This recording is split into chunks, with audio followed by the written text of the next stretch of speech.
Norway chess ടൂർണമെന്റിൽ മുൻ ലോക ചാമ്പ്യൻ മാഗ്നസ് കാൾസനെ 6ാം റൌണ്ടിൽ പരാജയപ്പെടുത്തി ഇന്ത്യൻ താരവും നിലവിലെ ലോക ചാമ്പ്യനുമായ ഡി ഗുഗേഷ്.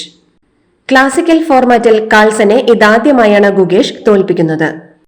തോൽവിക്ക് ശേഷം വളരെ ക്ഷോഭത്തോടെ മേശയിൽ ആഞ്ഞടിച്ചതിനു ശേഷമാണ് മുൻ ലോക ചാമ്പ്യൻ കൂടിയായ കാൾസൻ വേദി വിട്ടത്.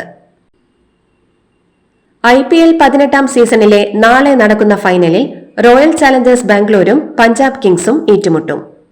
ഇന്നലെ നടന്ന വാശിയേറിയ 2ാം ക്വാളിഫയർ മത്സരത്തിൽ മുംബൈ ഇന്ത്യൻസിനെ 5 വിക്കറ്റിന് പരാജയപ്പെടുത്തിയാണ് പഞ്ചാബ് കിങ്സ് ഫൈനലിന് അർഹത നേടിയത്.